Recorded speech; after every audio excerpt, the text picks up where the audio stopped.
بسم اللہ الرحمن الرحیم قد جاءکم من اللہ نور و کتاب مبین صدق اللہ العظیم و صدق رسولہ النبی الکریم الامین۔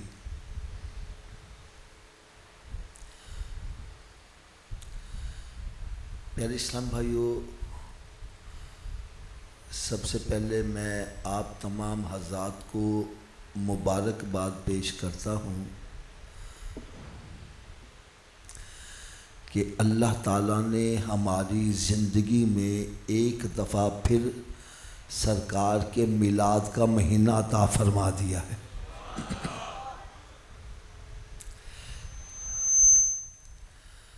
اللہ رب العزت نے قرآن مجید فرقان حمید میں خود ارشاد فرمایا کہ قد جاءکم من اللہ نور و کتاب مبین، کہ تحقیق آیا اللہ کی طرف سے نور اور کتاب مبین۔ بعض بندے اس کا ترجمہ کرتے ہیں کہ آیا تمہاری طرف روشن کتاب، لیکن آپ حضرات بہت اچھی طرح سمجھتے ہیں، اگر میں کہتا ہوں اسلم پرویز، اس کا مطلب ہوگا ایک۔ اگر میں کہوں اسلم اور پرویز تو پھر کیا مطلب ہوگا؟ اونچی بولو ذرا۔ تو اللہ رب العزت نے ارشاد فرمایا نور و کتاب مبین، نور اور کتاب مبین۔ اس سے پتہ چلا نور اور ہے، کتاب مبین اور ہے۔ تو یہاں نور سے مراد پیارے آقا حضرت محمد مصطفیٰ صلی اللہ تعالیٰ علیہ وسلم کی ذات اقدس مراد ہے۔ تو سرکار صلی اللہ علیہ وسلم کا تشریف لانا، حضور پاک صلی اللہ علیہ وسلم کی کمالات بیان کرنا، پیارے آقا صلی اللہ علیہ وسلم کی ولادت بیان کرنا، اس محفل کو محفل میلاد کہتے ہیں۔ کیا کہتے ہیں؟ تھوڑا سا اونچی آواز سے بولا۔ یہ مہینہ کون سا ہے؟ تو اس مہینے میں میلاد کا ذکر ہونا چاہیے نا۔ میں تو یار اتنی دیر بیٹھا سن رہا تھا، میلاد کہاں بیان ہو رہا تھا۔ کچھ یار آپ اہل سنت والجماعت ہو، تھوڑا سا غور کیا کرو۔ یہ میلاد کا مہینہ یار،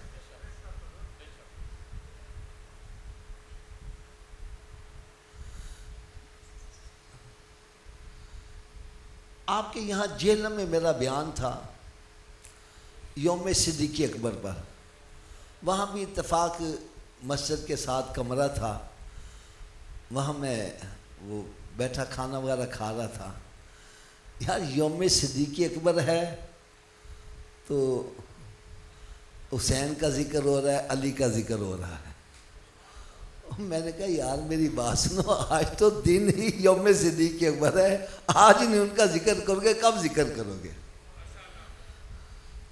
تو تھوڑا سا آپ بھی نا یار، ماشاءاللہ آتے ہیں صاحب۔ السلام علیکم، الحمدللہ۔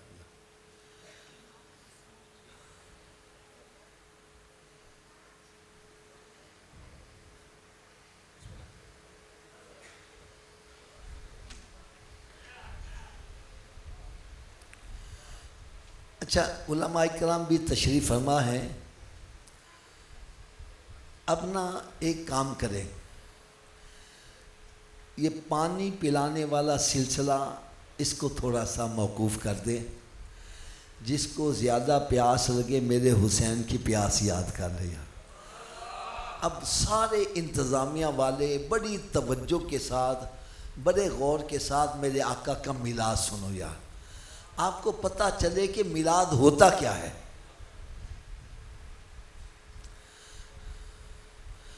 اچھا، جتنے بھی آپ حضرات یہاں موجود ہیں بشمول علماء کرام، کیا آپ میں سے کوئی بندہ یہ پسند کرے گا کہ سب کے سامنے کھڑے ہو کے یہ بتلائے کہ میں کیسے پیدا ہوا؟ اپنا میلاد بیان کرنا پسند کرے گا؟ ہم اپنے اکابرین کا بھی میلاد بیان نہیں کرتے۔ قائد اعظم نے پاکستان بنایا، بڑا نام پیدا ہوا، پھر اس کے تذکرے بنے، کتابیں لکھی گئیں۔ یہ تو لکھا ہے فلاں سن میں کراچی میں پیدا ہوا، لیکن کیسے پیدا ہوا پڑھا کبھی کسی نے؟ یار آج میرا جی چاہتا ہے آپ کو عشق اور محبت کی باتیں سناؤں، بڑے توجہ سے سننا یار، بڑے غور سے سننا۔ علامہ اقبال نے قوم کو بیداری بخشی، بڑا نام پیدا کیا، اس کے بھی تذکرے لکھے گئے۔ یہ تو لکھا ہے فلاں سن میں سیال کوٹ میں پیدا ہوا، لیکن کیسے پیدا ہوا پڑھا ہے کبھی؟ ہم اپنے پیر صاحب کا بھی میلاد بیان نہیں کرتے، ہم اپنے اکابرین کا میلاد بیان نہیں کرتے۔ تو میرا سوال ہے پھر ہم سرکار کا میلاد کیوں بیان کرتے ہیں؟ بات میری سمجھ آ رہی ہے نا؟ جب میں اپنا میلاد بیان کرنا پسند نہیں کرتا، آپ اپنا میلاد بیان کرنا پسند نہیں کرتے، یہ میلاد بیان کرنا اپنا پسند نہیں کرتے، پھر ہم سرکار کا میلاد کیوں بیان کرتے؟ آؤ آج اس کا میں آپ کو جواب عرض کروں۔ اصل میں یہ جو میلاد ہے نا، یہ ہماری زندگی میں ایک نقص والا پہلو ہے۔ کون کھڑا ہو کے سب کے سامنے کہے کہ جب میری والدہ ماجدہ امید سے ہوئی تو ان کو ڈرونے خواب آنے شروع ہو گئے، چند دن گزرے اس کے لیے اٹھنا بیٹھنا مشکل ہو گیا، کام کاج کرنا دشوار ہو گیا، اور پھر جب میری ولادت کا وقت آیا میری ماں پر کیا گزری، اور پھر جب میں پیدا ہوا تو میرے اوپر غلاظت کا خول چڑھا ہوا تھا، کسی کو چہرہ دکھانے کے قابل نہیں تھا، دائی لے گئی، خول اتارا، نہلایا دھلایا، پاؤڈر لگایا، سرما لگایا، پھر جا کے کسی کو چہرہ دکھانے کے قابل ہوا۔ یہ باتیں بیان کرنے والی اونچی بولو، یہ باتیں بیان کرنے والی یہ نقص والا پہلو ہے۔ اور جب ہم کسی کی شان بیان کرنا چاہتے ہیں اس کے نقص والے پہلو کو چھپاتے ہیں، عظمت والی باتیں بیان کرتے ہیں۔ آپ کہیں گے جی میرا سرکار کا میلاد کیوں بیان کرتے ہیں؟ اس لیے بیان کرتے ہیں کہ اللہ تعالیٰ نے اپنے محبوب کو ہر عیب اور نقص سے پاک بنایا ہے۔ خلقت مبرأ من کل عیب، اللہ تعالیٰ نے اپنے محبوب کو ہر عیب اور نقص سے پاک بنایا ہے۔ وہ کمال حسن حضور ہے کہ گمان نقص سے جہاں نہیں، ارے یہی پھول خار سے دور ہے، یہی شمع ہے کہ دعا نہیں۔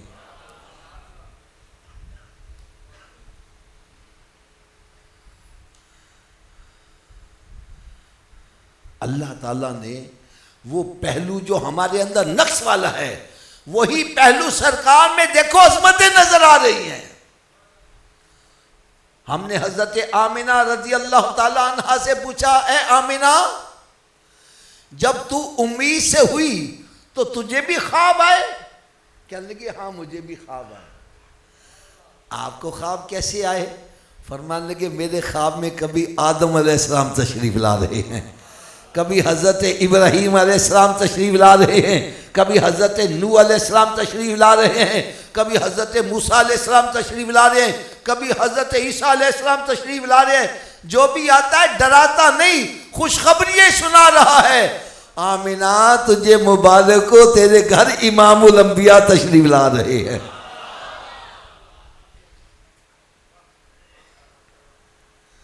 پھر فرماتی ہیں کہ جب میں امید سے ہوئی تو مجھے بوجھ وغیرہ محسوس نہیں ہوتا تھا، اور نہ ہی میرے کام کاج میں کوئی رکاوٹ آتی تھی، بلکہ فرماتی ہے سرکار کا نور میرے اندر کیا آیا، میری مشکلیں ہی حل ہونا شروع ہو گئی۔ فرماتی ہیں کہ میں جب اپنی سہیلیوں کے ساتھ کنویں سے پانی بھرنے جاتی، میری سہیلیاں کنویں کے اندر ڈول ڈالتی، پھر رسی سے کھینچ کے پانی باہر نکالتی، اور جب میری باری آتی پانی خود کناروں پر آ جایا کرتا تھا۔ پھر فرماتی ہے میں جب چلتی میرے قدموں کے نیچے کوئی پتھر آتا وہ بھی موم ہوتا چلا جاتا تھا۔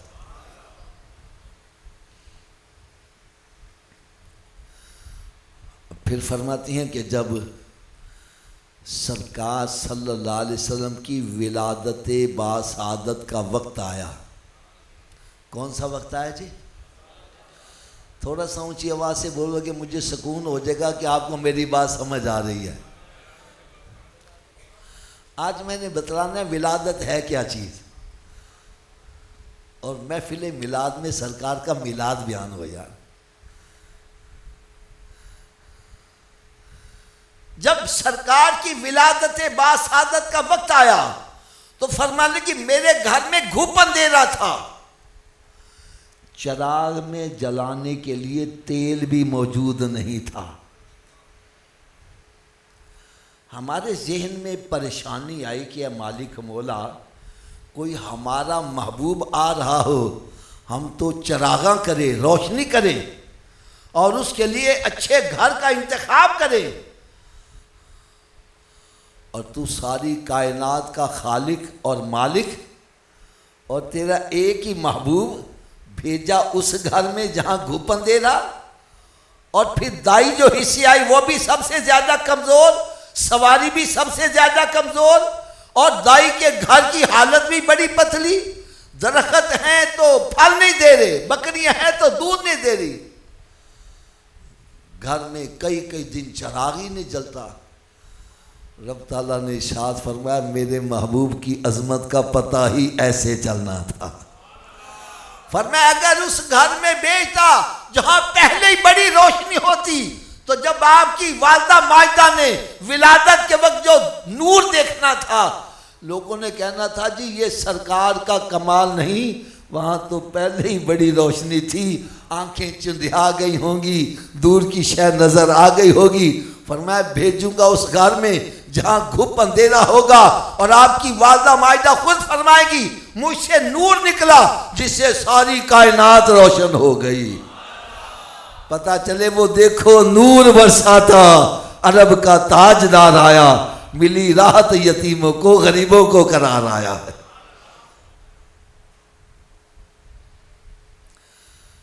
اللہ اللہ اللہ اللہ۔ پھر مرواتی ہیں کہ جب سرکار صلی اللہ علیہ وسلم کی ولادت باسعادت ہوئی تو میں نے دیکھا کہ آپ ناف بریدہ ہیں۔ کیا ہے یہ جو ناڑو نہیں ہوتا، یہ کٹا ہوا تھا۔ اچھا جو تھوڑا سا میڈیکل سمجھتے ہیں نا وہ میری بات بڑی آسانی سے سمجھ لیں گے۔ جب بچہ ماں کے رحم میں ہوتا ہے، اس ناڑو کے ذریعے سے اس کو خوراک دی جاتی ہے، اور جب ولادت ہو جاتی ہے اب اس کو خوراک منہ کے راستے سے دی جائے گی، لہذا وہ ناڑو کاٹ دیا جاتا ہے۔ لیکن سرکار کی ولادت ہوئی پہلے ہی ناف بریدہ ہے۔ اس کی وجہ کیا ہے؟ بزرگ فرماتے ہیں اس ناف کے ذریعے سے، اس ناڑو کے ذریعے سے جو خون ہوتا ہے وہ بندے کی بچے کی غذا بنتی ہے، اور سرکار نور ہیں، ان کی غذا بھی نور ہی ہے۔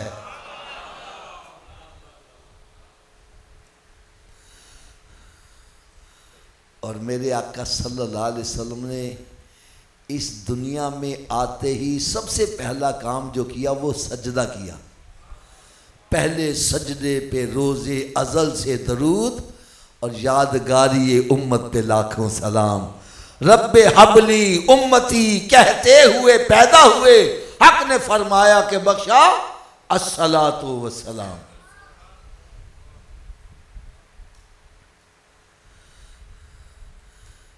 اچھا تھوڑا سا اونچی آواز سے جواب دیں گے؟ سرکار صلی اللہ علیہ وسلم نے پیدا ہوتے سب سے پہلا کام کیا کیا؟ نہیں اور اونچی آواز سے بولو. اس میں حکمت کیا تھی؟ سب سے پہلا کام سجدہ کیا. اس میں حکمت یہ تھی کہ سجدے کے لیے جسم کا پاک ہونا، اونچی بولو یار، جگہ کا پاک ہونا بھی.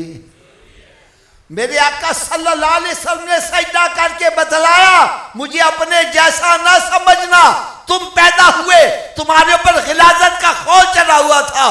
سرکار نے پیدا ہو کے بتلا دیا، سجدہ کر کے بتلایا کہ رب نے مجھے پاک ہی بنا کر بھیجا ہے، ایسا پاک بنا کے بھیجا. میرے آقا کا قدم زمین پر لگا، رب نے ساری زمین کو بھی پاک فرما دیا.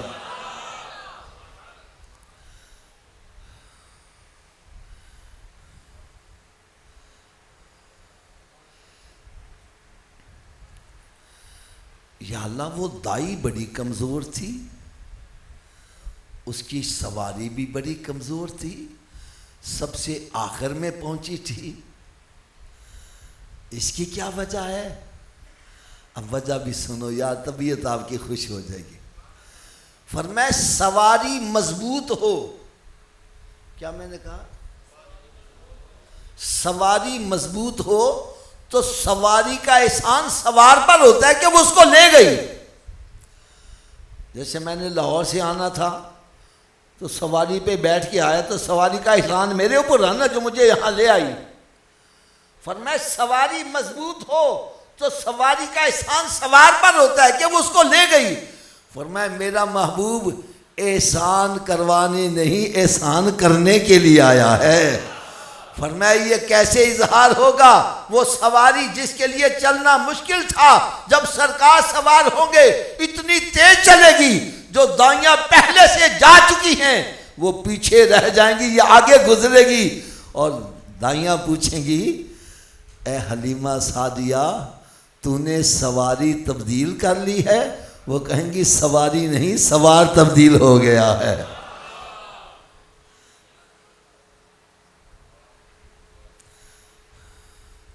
پھر فرماتی ہیں کہ میرے ایک پستان میں دودھ آتا تھا، دوسرے میں کبھی آیا ہی نہیں تھا.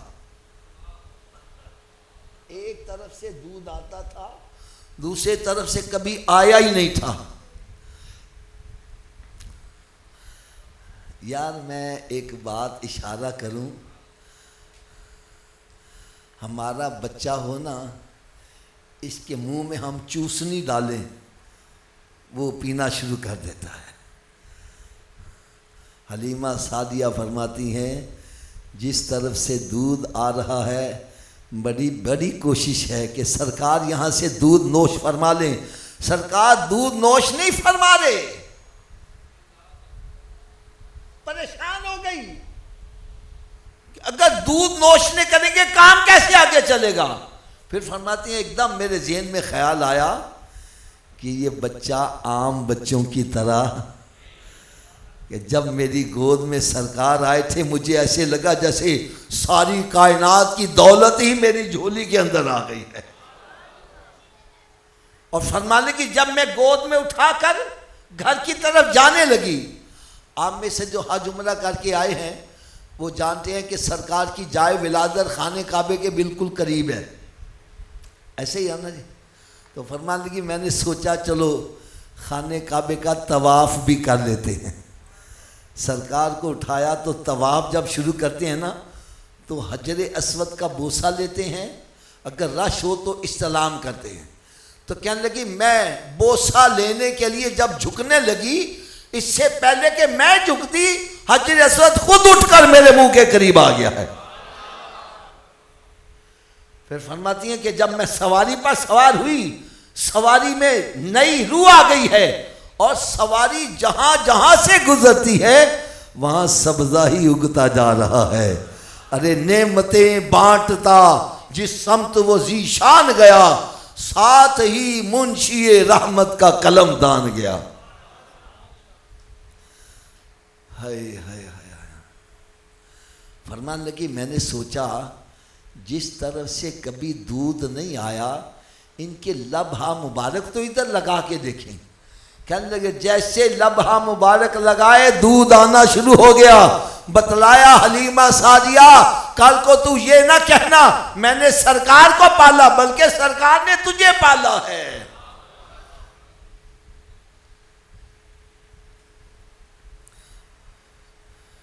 پھر فرماتی ہیں کہ میرے گھر میں سرکار جلوہ افروز ہوئے تو میرے تو بھاگ ہی جاگ اٹھے۔ وہ بکریاں جو دودھ نہیں دیتی تھی، بہت کمزور تھی، صبح کو نکل جائیں رات کو واپس آئیں، پیٹ بھی بھرے ہوئے اور تھنوں میں اتنا دودھ کہ میں نکالنا شروع کروں برتن ختم ہو جائیں، دودھ ختم نہیں ہو رہا۔ اور سرکار صلی اللہ علیہ وسلم کے قدمین شریفین کا دھومن درختوں کو ڈالا، وہ درخت اتنا پھل دینے لگے کہ پورا گاؤں پھل کھا رہا ہے، پھل ہی ختم نہیں ہو رہا۔ پھر فرماتی ہیں کہ ایک وہ بھی وقت آ گیا، وہ بھی وقت آ گیا، میری پڑوس نے میرے گھر وہ کیا کہتے ہیں علامہ لے کے آ گئی۔ حلیمہ سعدیہ بڑی فضول خرچ ہو گئی ہے، پہلے کئی کئی دن تیرے گھر میں چراغ ہی نہیں جلتا تھا، اب ساری ساری رات تیرے گھر سے روشنی نکلتی رہی، اتنا تیل کہاں سے لے آئی ہو؟ وہ بتلائیں جب سے سرکار آئے میں نے کبھی چراغ جلایا ہی نہیں ہے۔ ہائے ہائے ہائے۔ اور ایک اور بات یاد رکھو، کوئی بندہ صدر بن جائے، وزیر اعظم بن جائے، بڑے اونچے عہدے پر پہنچ جائے، ہم کبھی بھی نہیں یہ لکھیں گے یہ بچپن میں کن چیزوں سے کھیلتا تھا۔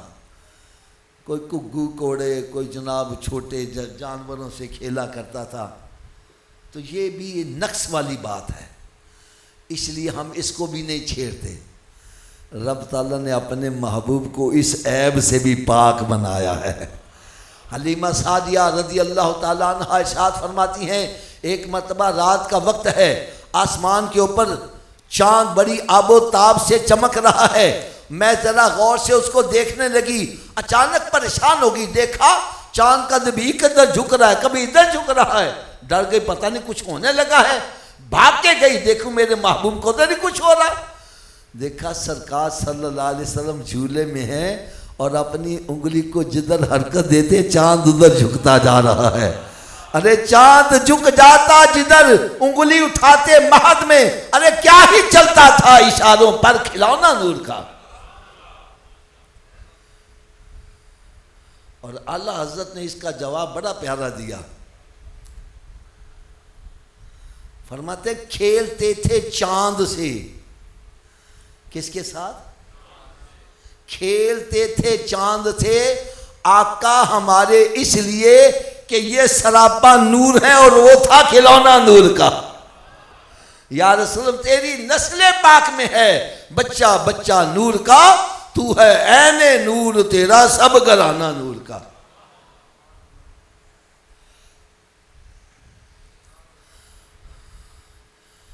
اور ایک اور بات یاد رکھو، کوئی بندہ غریب ہے یا امیر ہے، بادشاہ ہے یا فقیر ہے، ہر ایک میں یہ نقص پایا جاتا ہے۔ اس کو گرمی میں بٹھا دو تو جسم سے کیا نکلتا ہے؟ اونچی بولو ذرا۔ جب پسینہ نکلتا تو پھر کیا ہوتا ہے؟ بدبو آتی ہے۔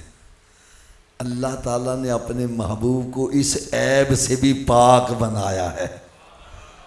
نبی پاک صلی اللہ علیہ وسلم گرمی میں جلوہ فروز ہوتے، آپ کے جسم اطہر سے پسینہ کثرت سے نکلا کرتا تھا، لیکن بدبو نہیں آیا کرتی تھی، خوشبو آیا کرتی تھی۔ خوشبو کیسی آتی تھی سنو ذرا۔ نبی پاک صلی اللہ علیہ وسلم کی بارگاہ بکسفنا میں ایک صحابی حاضر ہوئے، عرض کرنے لگے یا رسول اللہ صلی اللہ تعالیٰ علیہ وسلم، میں نے بچی کی شادی کرنی ہے اور خوشبو کے لیے کوئی اہتمام نہیں۔ فرمایا کل دوپہر میں آ جانا کھلے منہ والی شیشی لے کر۔ حاضر ہو گئے۔ میرے آقا صلی اللہ علیہ وسلم نے اپنے دست اقدس پر ایسے ہاتھ پھیرا اور چند قطرے پسینہ مبارک کے، کس کے جی؟ اونچی بول دو یار ذرا، وہ باہر والے بھی کون سے؟ پسینہ مبارک کے اس میں ٹپکا دیے، ادھر دست اقدس پھیرا، چند قطرے پسینہ مبارک کے اس میں ٹپکا دیے۔ فرمایا جاؤ جا کے دلہن کو لگا دو۔ کیا لگا دو؟ کیا لگانا ہے؟ پسینہ مبارک۔ وہ گئے، انہوں نے جا کر دلہن کو پسینہ مبارک لگایا، دلہن کے اندر سے خوشبو آنے لگی۔ ارے میرے آقا کے پسینے کی شان دیکھو، دلہن کو لگا، اس میں سے خوشبو آ رہی ہے، اس کے آگے بیٹا پیدا ہوا، اس کے اندر سے بھی خوشبو آ رہی ہے۔ اس لیے فرماتے ہیں اتنے جنت میں بھی ایسی خوشبو نہیں جیسی خوشبو نبی کے پسینے میں ہے۔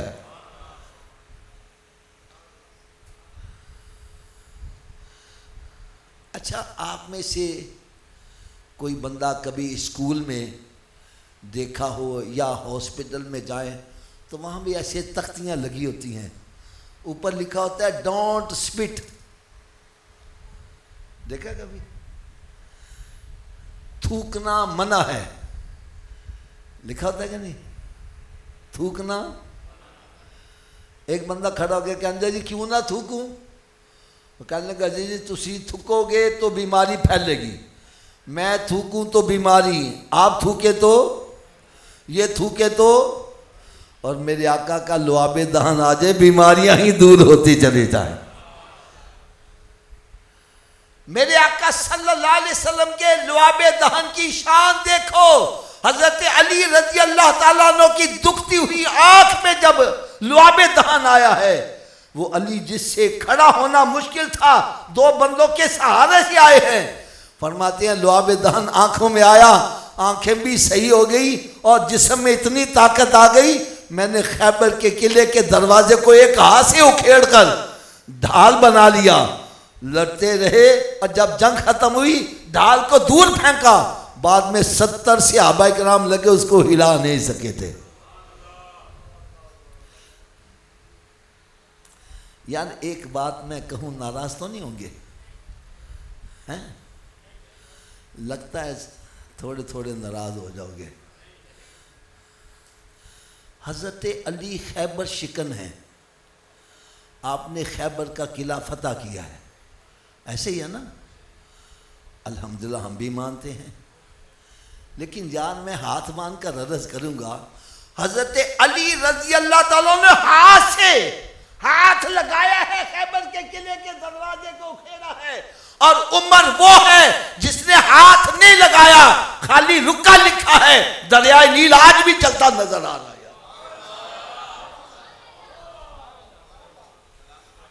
ان کا ذکر کیوں نہیں ہے؟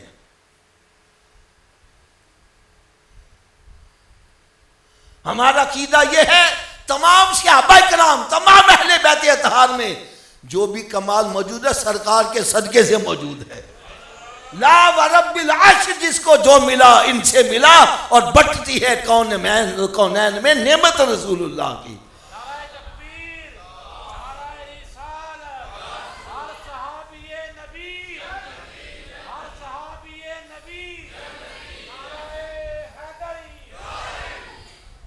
خدا را یہ ون وے ٹریفک نہ چلایا کرو، محفل میں بیٹھنے والے کو یہ تو پتا چلے ہم سنیوں کی محفل میں بیٹھے ہیں، ہم سب کو ماننے والے ہیں۔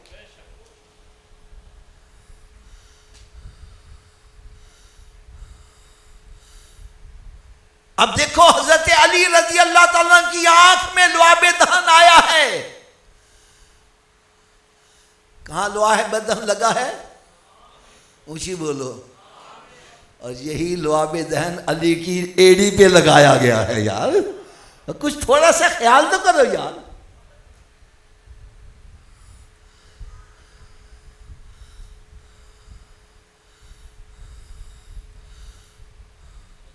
جب مکہ معظمہ فتح ہوا ہے اس میں 360 بت رکھے ہوئے تھے. علماء کرام تشریف فرما ہے. فرمایا آج رب کے گھر کو بتوں سے پاک کرنا ہے. بت توڑے جا رہے ہیں. ایک بت بہت بڑا ہے. حضرت علی رضی اللہ تعالیٰ عنہ عرض کرتے ہیں یا رسول اللہ آپ میرے کندھوں پر سوار ہو اس کو توڑ دیں.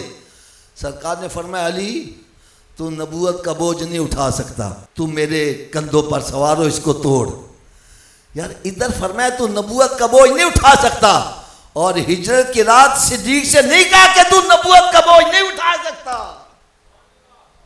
خدا را دیکھو تو صحیح ذرا کدھر جا رہے ہو.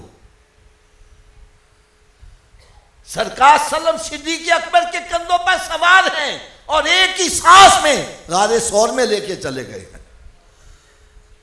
ایسے تو نہیں فرمایا عمر کی ساری زندگی کی نیکیاں ایک طرف ہوں اور صدیق کی غار والی نیکی سب پر بھاری ہے. ایسے محبت والے گلدستے پیش کیا کرو یار. میرے آقا صلی اللہ علیہ وسلم نے جدھر بھی نگاہ کی ہے کرم ہی کرتے گیا. نعمتیں بانٹتا جس سمت وہ ذیشان گیا, ساتھ ہی منشی رحمت کا قلم دان گیا ہے. یار میرے آقا صلی اللہ علیہ وسلم تو گونگے سے کہیں اشارہ کرے وہ بھی کلمہ پڑھتا نظر آ رہا ہے. یار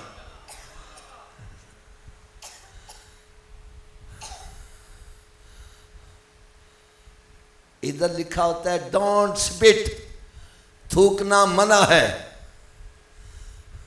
میں تھوکوں تو بیماری, آپ تھوکے تو بیماری. سرکار کا لعاب دہن آ جائے تو بیماریاں ہی دور ہو جائیں. حضرت قتادہ رضی اللہ تعالیٰ عنہ تیر آنکھ میں لگا ہے, ڈیلا باہر آ گیا ہے. ہاتھ پر رکھ کے سرکار کی بارگاہ میں حاضر ہو گئے. یا رسول اللہ صلی اللہ علیہ وسلم یہ آنکھ تو صحیح کر دیں. نبی پاک سے یہ نہیں فرمایا میں اس ہسپتال سے نہیں کھولے آیا, میں کوئی آئی اسپیشلسٹ نہیں گا.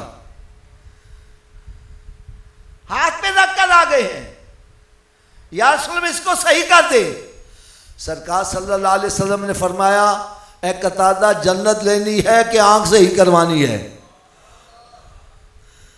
جنت لینی ہے یا یہ کون کہہ سکتا ہے؟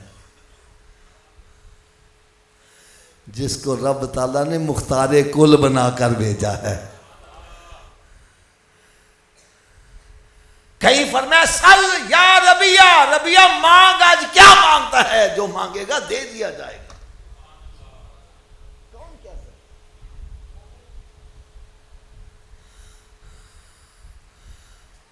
نبی پاک صلی اللہ علیہ وسلم نے فرمایا جنت چاہتے ہو کہ آنکھ سے ہی چاہتے ہو؟ اچھا تھے وہ بھی بڑے سیانے, عرض کرنے کے یا رسول اللہ جنت ہے تاڑے قدمہ دی خیرات میلی جانی ہے, ذرا آنکھ سے ہی کر دے. میرے آقا صلی اللہ علیہ وسلم ڈیلا پکڑا اور اپنا لعاب دہن لگا کر اس کو فٹ کر دیا. جب بندے نے آپریشن میں اگلے دن جا کے پوچھا تیرا آنکھ کا کیا حال ہے, صحابہ کرام بھی آئے اور تیرا کیا حال ہے, کہنا جو سرکار نے آنکھ عطا کی اس میں نظر زیادہ آ رہا ہے. یار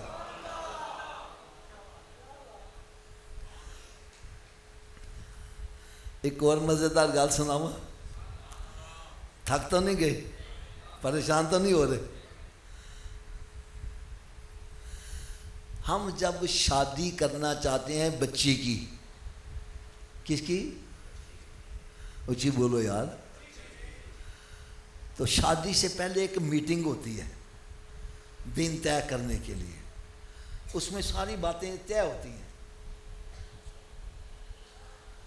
کیڑی تاریخ میں برات لے کے آؤ گے جی, کنے بندے لے کے آؤ گے, اے لاگا کنے پیسے دینے نے, فلاں کیسے دینا ہے, یہ سارا طے کیا جاتا ہے. اب لڑکے والے کہتے ہیں جی ہم 100 بندہ لے کر آئیں گے. کتنا؟ ہم بندوبست 150 کا کر لیتے ہیں. تو کمی بیشی ہو گئی تو وہاں پر وقت پہ روٹی کم نہ ہو جائے، بے عزتی نہ ہو. انہوں نے 100 کا کہا، ہم بندوبست کتنا کر لیتے ہیں؟ اونچی بولو. اور اگر وہ 500 بندہ لے کے آ جان پھر کیا ہوگا؟ نہیں بڑی یار مزیدار گال سننا لگا. پھر ایسے کہنے نا پانی پا دیو. کیا پا دیو؟ اب پانی تو ڈال دیا، شوربہ بڑھ گیا، نمک بھی کم ہو گیا، مرچ بھی کم ہو گئی، بوٹیاں بھی کم ہو گئی. ایسے ہی ہے نا جی. اب سنو ذرا میرے آقا کی شان دیکھو یار. کروڑوں درود، کروڑوں سلام اس پیارے آقا صلی اللہ علیہ وسلم پر. غزوہ خندق میں خندق کھودی جا رہی ہے. ایک صحابی حاضر ہوئے، یا رسول اللہ صلی اللہ علیہ وسلم بھوک بڑی ستا رہی ہے. فرمایا کیا ہوا؟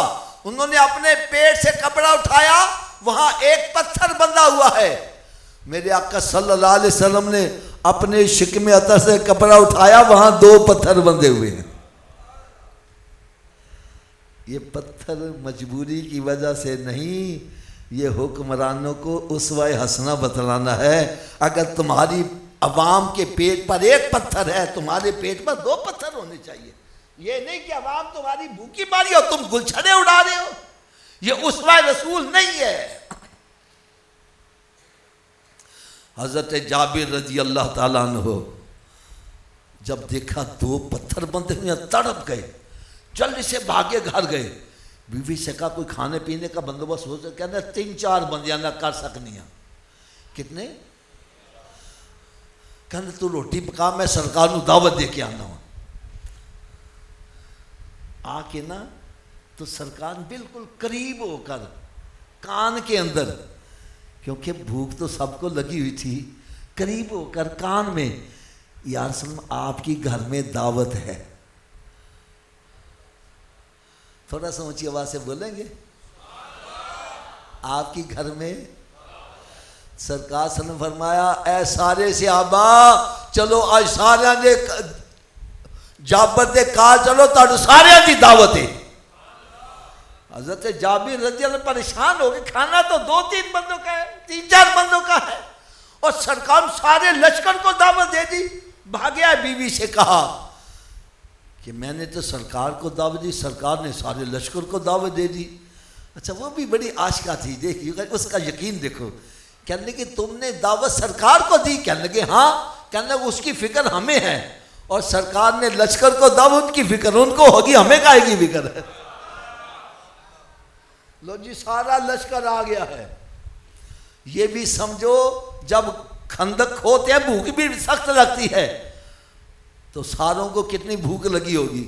فرمایا جابر لاؤ کھانا. انہوں نے چھوٹی سی ہنڈیا ہے وہ لا کے سامنے رکھ دی، چند روٹیاں وہ لا کے رکھ دی. میرے آقا صلی اللہ علیہ وسلم نے ڈھکنا اٹھایا تو پانی نہیں ڈالا، اپنا لعاب دہن ڈال دیا ہے. اسی تے کی کرنے ہیں، پانی پا دینے ہیں. سرکار نے اپنا لعاب دہن بیچ میں ڈال دیا. فرمایا اب 10-10 کی ٹولیاں آتے جاؤ، کھانا کھا کے جاتے جاؤ. فرماتے حدیث پاک میں آتا ہے سارا لشکر کھانا کھا کے چلا گیا، نہ نمک کم ہوا، نہ مرچ کم ہوئی، نہ بوٹیاں کم ہوئی، نہ روٹیاں کم ہوئی، سارا لشکر کھا کے چلا گیا. جب کپڑا اٹھایا سالن بھی ویسے کا ویسے ہے، روٹیاں بھی ویسے کے ویسے ہے. اب پیارے اسلامی بھائیوں، ہم کتنے خوش نصیب ہیں کہ رب تعالیٰ نے اتنی شان والے نبی کا ہمیں امتی بنا دیا ہے.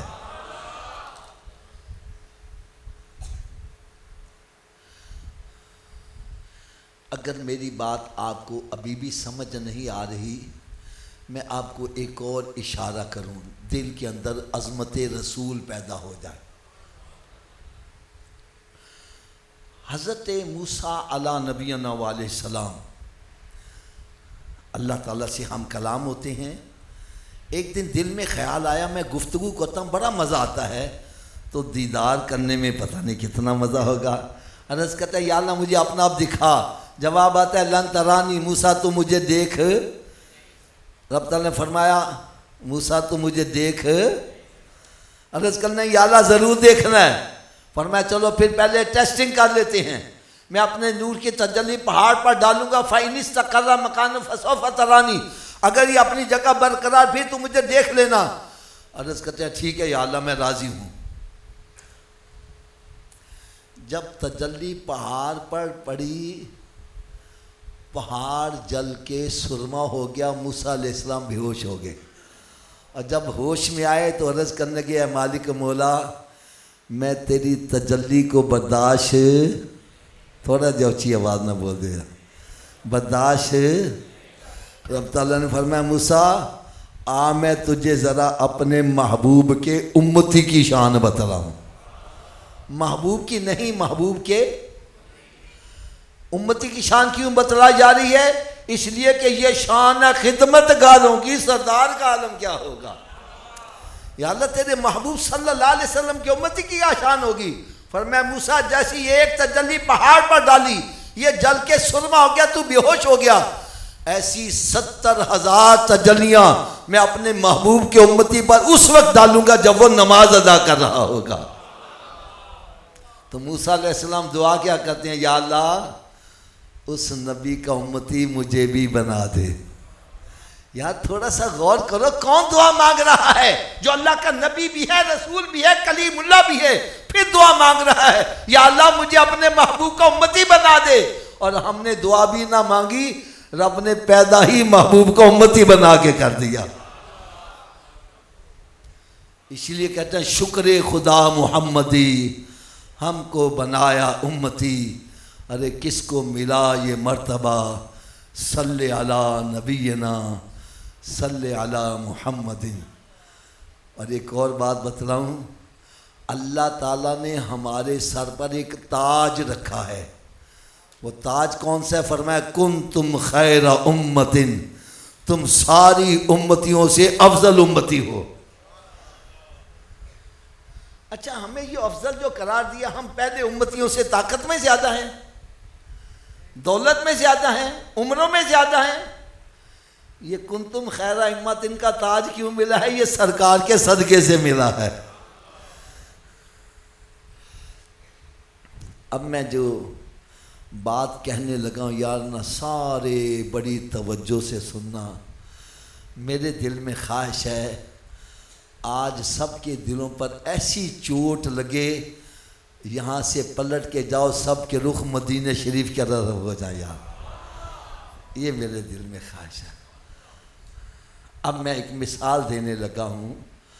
آپ کے یہاں مسجد کے قریب ایک بندہ آوارہ گرد، میں سمجھانے کے لیے مثال دینا، آوارہ گرد تھڑوں پہ بیٹھ کے اڈی کھڈا کھیلنے والا، آتے جاتے لوگوں پر آوازیں کسنے والا، الیکشن میں کھڑا ہو جاتا ہے کامیاب ہو جاتا ہے، آگے چلتا ہے منسٹر بن جاتا ہے.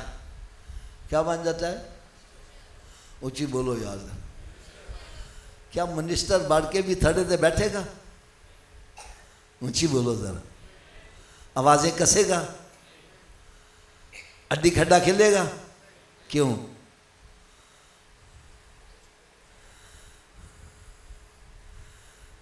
بندہ تو وہی ہے. آپ کہیں گے حافظ صاحب اس کے سر پر منسٹری کا تاج آ گیا ہے. کون سا تاج آ گیا ہے؟ جب منسٹری کا تاج آ گیا اس نے اپنے آپ کو سمجھایا اس تاج کی قدر کرنی ہے، ایسا کام نہ کرنا کہ تاج کی بدنامی ہو جائے. تھڑے پہ بیٹھے گا تاج کی بدنامی ہے، آتے جاتے بندوں پر آوازیں کسے گا تاج کی بدنامی ہے. ارے جب اس کے سر پر تاج آیا اس کی زندگی میں انقلاب آ گیا. اب یار میرا عقیدہ پتہ کیا ہے؟ جو میرے اس عقیدے کے ساتھ متفق ہے وہ پھر بلند آواز سے سبحان اللہ ضرور کہیے گا.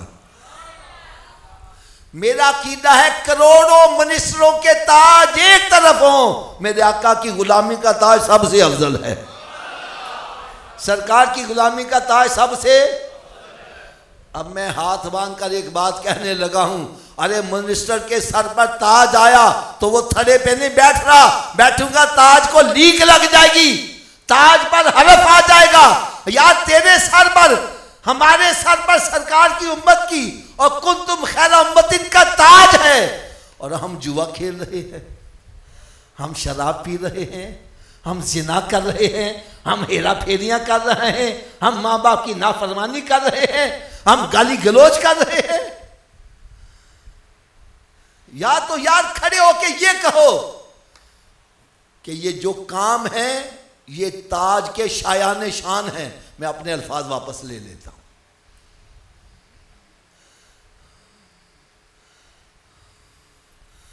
تاج سر پر ہے اور نماز نہیں پڑھ رہا۔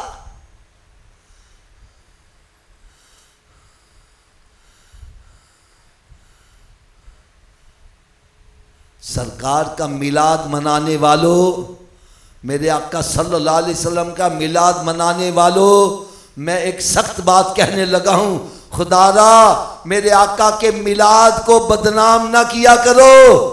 10ویں سالانہ محفل کروا رہا ہے، ابھی تک بے نمازی بنا ہوا ہے، ابھی تک چوری کی بجلی استعمال کر رہا ہے، ابھی تک سودی کاروبار کر رہا ہے، ابھی تک تو داڑھی مڈا رہا ہے۔ خدا کی قسم میری نظریں شرم سے جھک جاتی ہے، میں کوئی جواب نہیں دے پاتا۔ جب لوگ کہتے ہیں آوے جی کتنے جب میلاد منانے والے سارا سال مسیحیں نظر نہیں آتے، کیا جواب دوں ان کو؟ کیا میلاد ہمیں یہ سکھا رہا ہے؟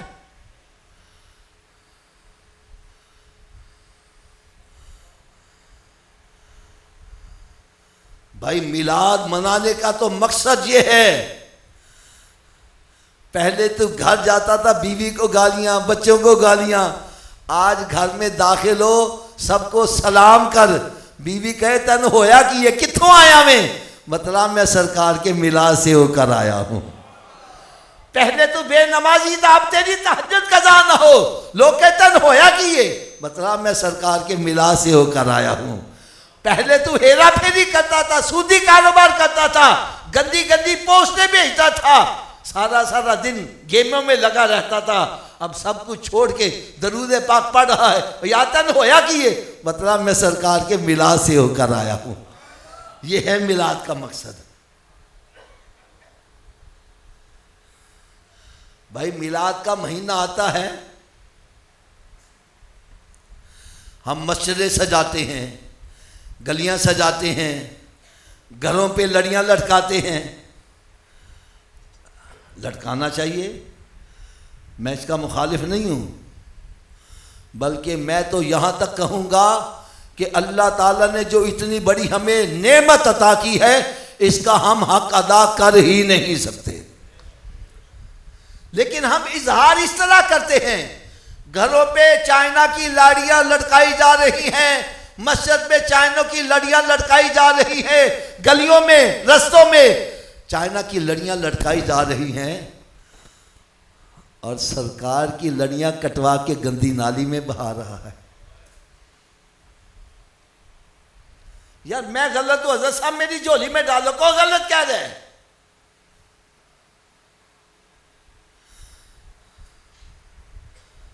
یاد رکھو یہ چائنا کی لڑیاں قبر میں ساتھ نہیں جائیں گی، یہ میرے آقا کی لڑیاں قبر میں بھی ساتھ جائیں گی، حشر میں بھی ساتھ جائیں گی۔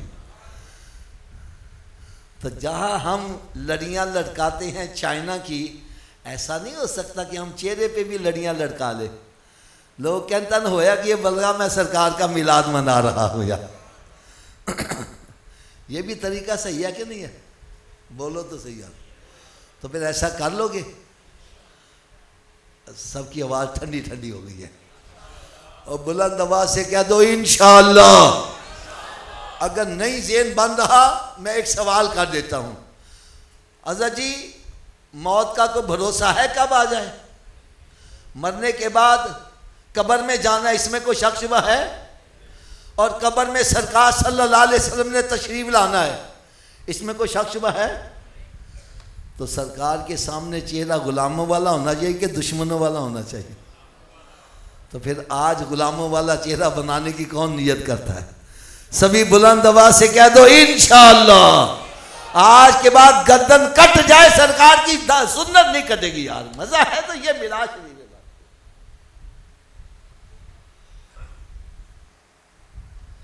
سرکار کا میلاد آ گیا ہے, گھروں کی صفائی ہو رہی ہے, گلیوں کی صفائی ہو رہی ہے. میں آپ کی محفل میں آ رہا تھا نا, تو راستے میں چونے سے راستے بنائے گئے ہوئے. میں صحیح کہہ رہا ہوں غلط کہہ رہا ہوں؟ راستوں کی صفائی ہو رہی ہے, راستے سجائے جا رہے ہیں. اور بھائی راستوں کو سجاؤ, راستوں کو صاف کرو, اور جہاں راستوں کو صاف کرتے اپنے دل کو بھی صاف کرو یار.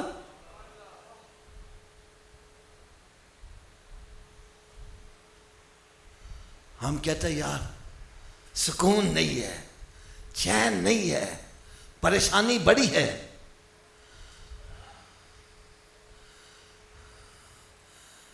سکون کیسے آئے؟ چلو ایک میں فیصلہ آپ سے کروانے لگا ہوں. حضرت صاحب آپ ایک دودھ والے کی دکان پہ جاتے ہو, کہتے ہو مجھے 10 کلو دودھ چاہیے, وہ کہتا ہے 3000 روپیہ دے دو, آپ 3000 روپیہ دے دیتے ہو. وہ کہتا ہے برتن لے کے آؤ, آپ گھر سے برتن لے کے آتے ہو, برتن کے اندر ناپاکی لگی ہے, غلاظت لگی ہے, دودھ والا اس میں دودھ ڈال دے گا؟ اونچی بولو یار, اور باہر والے بھی بولو یار. آپ کہیں گے پیسے نہیں لیتے, دودھ اس میں ڈال. وہ کہتا جی آپ نے پیسے بھی دیے ہیں, 10 کلو دودھ کے مالک بھی ہو, لیکن دودھ لینا ہے تو برتن صاف لے کے آؤ. برتن یا دودھ والا پیسے لے کر گندے برتن میں دودھ نہیں ڈالتا. سرکار اپنا نور تیرے گندے سینے میں کیسے ڈال دے؟ سینہ تو صاف کر یار اپنا. آپ کہیں گے جی سینہ صاف کیسے ہوگا؟ تو بھائی میں قرآن سے آپ کو بتلا دیتا ہوں. رب تعالیٰ نے ارشاد فرمایا قد افلح من تزکا, تحریک فلاح پا گیا جس نے اپنے باطن کو پاک کر لیا. اور کیسے پاک کرو؟ وذکر اسم ربہ فصلی, فرمایا اللہ کا ذکر کثرت سے کرو گے, نماز کی پابندی کرو گے, تیرا سینہ پاک ہوتا چلا جائے گا. حضرت صاحب ایک سوال آپ سے میں نے کرنا ہے. آپ کے گھر میں صندوق ہیں, الماریاں ہیں, ان میں گندے کپڑے رکھتے ہو صاف رکھتے ہو؟ تھوڑا سا اونچی آواز سے بولو. نہیں سب کی آواز نہیں آ رہی. گندے کیوں نہیں رکھتے؟ کیوں بابا جی؟ چلو میں جواب دے دیتا ہوں. اس کا جواب یہ حافظ جی, ہم نے صندوق بنایا ہی صاف کپڑوں کے لیے ہے, گندے کپڑوں کے لیے باسکٹ بنائی ہے. یہی جواب ہے نا جی. صندوق کائے کے لیے بنایا ہے؟ اونچی بولو یار. جب ہم نے صندوق صاف کپڑوں کے لیے بنایا, گندے نہیں رکھتے, یار رب نے بھی جنت پاک لوگوں کے لیے بنائی ہے, ناپاکوں کے لیے دوزخ بنائی ہے یار. میرے آقا صلی اللہ علیہ وسلم کی چشمان مبارک سے آنسو جاری ہو گئے. عرض کرنے گیا مالک و مولا, میرے امتی تو گناہ کریں گے, ان کا اندر ناپاک ہو گیا, وہ دوزخ میں جلیں گے, میں کیسے برداشت کروں گا؟ یا اللہ کرم نوازی کر دے, یا اللہ کرم نوازی کر دے. رب تعالیٰ نے ارشاد فرمایا میرے پیارے حبیب صلی اللہ علیہ وسلم, یہ 5 نمازوں کا تحفہ لے جا. کتنی نمازوں کا؟ مالک و مولا ان 5 نمازوں سے کیا ہوگا؟ فرمایا جس طرح کسی کے گھر کے آگے نہر جاری ہے اور دن میں 5 مرتبہ غسل کرے, اس کے بدن پر میل نہیں رہے گی. فرمایا تیرا امتی 5 نمازیں پڑھے گا, اس کے باطن میں گناہوں کی میل نہیں رہنے دوں گا, جنت کا حقدار بنا دوں گا.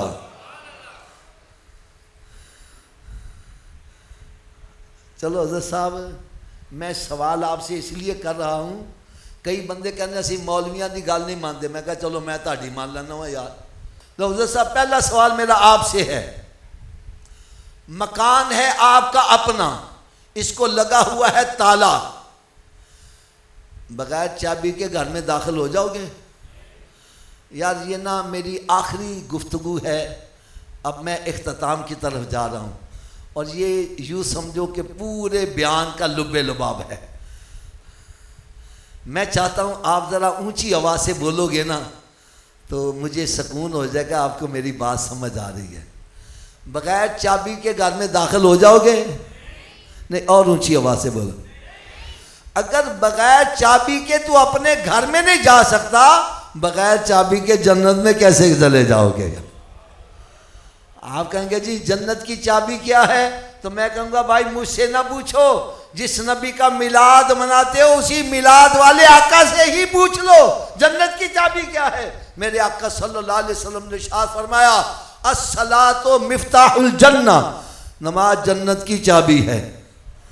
اونچی بولو، نماز جنت کی۔ حضرت جی تسی فیصلہ کرو، بغیر چابی دے جنت کا تالا کھل جائے گا؟ تسی دسو چابی دا بندوبست مرن تو بعد کرنا ہے کہ پہلے کرنا ہے؟ تو وہ کر دے کیوں نہیں؟ جب مسجد سے صدا آتی ہے حی علی الصلاۃ، آؤ چابی کے لیے، کیوں بیٹھا گپے مار رہا ہے؟ کیوں بیٹھا فلمیں ڈرامے دیکھ رہا ہے؟ کیوں بیٹھا کاروبار کر رہا ہے؟ ارے تجھے چاہیے سب کام چھوڑ کے مسجد کی طرف آ۔ کوئی پوچھے صوفی جی کدھر چلے جائے؟ بتلا میں جنت کی چابی لینے جا رہا ہوں۔ کیا لینے جا رہا ہوں جی؟ یار میرے دل میں ایک خواہش ہے، اگر یہ صحیح ہے تو اس کو پوری کر دینا، نہ ہو تو یار میں آپ سے کوئی گلہ شکوہ نہیں کروں گا۔ میرے دل میں خواہش ہے ہماری محفلیں با مقصد ہو جائیں۔ کیا ہو جائیں؟ با مقصد سے پتہ کیا مراد ہے؟ بیان سن کے باہر گیا، یار کیسا بیان ہوا؟ بڑا بمب بیان ہوا ہے۔ یار کیا کسی انہوں نے کہنا ہے کوئی پتہ نہیں۔ یہ ہمارا حال بنا ہوا ہے۔ محفل با مقصد کیسے ہوگی؟ لو جی با مقصد، آپ کا جواب محفل با مقصد کر دے گا۔ بغیر چابی کے جنت کا تالا کھل جائے گا؟ اگر چابی کا بندوبست نہ کیا تو پھر کہاں جانا پڑے گا؟ آج فیصلہ کرو، یہاں سے اٹھو، فیصلہ کر کے اٹھو، مجھے کہاں جانا ہے؟ تھوڑا سا اونچی آواز سے جواب دیجئے گا، دوزخ کی آگ برداشت ہو جائے گی؟ اونچی بولو۔ اگر دوزخ کی آگ برداشت نہیں کر سکتا تو پھر دوزخ سے بچنے کے لیے جنت کا بندوبست۔ چلو حضرت جی ایک سوال دا تسی جواب دے دیں، کیا ہر چابی ہر تالے نے لگ جاتی ہے؟ ایڈی کی وجہ؟ چلو وجہ بھی میں دس دیاں۔ اصل سے تالے دے وچ ہوندے نے لیور، جننے لیور دا تالا ہوگا چابی کو اتنے دانتے پڑے ہوں گے تو چابی گھومے گی، چابی گھومے گی تو تالا کھلے گا۔ ایسا ہی ہے نا جی؟ تو آؤ میرے آقا صلی اللہ علیہ وسلم کے میلاد میں آنے والوں، آج میں آپ کو یہ بھی بتلا دوں جو جنت کو تالا لگا اس کے 5 لیور ہیں۔ کتنے لیور ہیں جی؟ پہلے لیور کا نام ہے فجر، دوسرے کا نام، تیسرے کا، چوتھے کا، 5ویں کا۔ جو ایک نماز پڑھتا ہے ایک دانتا ڈالا، ایک دندے نہ تالا کھل جائے گا؟ 2 سے، 3 سے، 4 سے تو کھل جائے گا نا؟ کب کھلے گا؟ تو پھر آج کے بعد کتنی نمازیں پڑھنی ہیں؟ نہیں، سب کی نہیں آواز آ رہی۔ یہ سب کی آواز پتہ کیوں نہیں آ رہی؟ حافظ جی 5 پڑھیں گے کیویں؟ چلو نسخہ بھی میں دس دینا وہاں، میرے نسخے تے عمل کرو سارے نمازی بن جاؤ گے۔ نسخے کی ضرورت ہے؟ آواز کم ہو گئی ہے۔ لو جی نسخہ آپ کو ایسا زبردست بتلاتا ہوں، استعمال کرو، نمازی نہ بنو، میں آپ کا مجرم۔ کر لو گے استعمال؟ لو جی نسخہ صرف اتنا ہے، اگر یہ وجود نماز نہ پڑھے، کیا میں نے کہا جی حضرت جی اگر یہ وجود تو اس وجود کو رب کا رزق نہ کھلاؤ، نہ روٹی کھلاؤ نہ پانی پلاؤ۔ بات بھی میں سچی کر رہا ہوں۔ جو وجود رب تعالیٰ کے آگے نہیں جھکتا، کیا وہ اس قابل ہے کہ اس کو رب کا رزق کھلایا جائے؟ روٹی سامنے رکھی اپنے منہ میں نہیں جاتی، اگر پکڑ کے لے جاؤ گے تو مت لے جاؤ، یہ روٹی مانگے بولو نہیں، پہلے نماز پھر بعد میں روٹی۔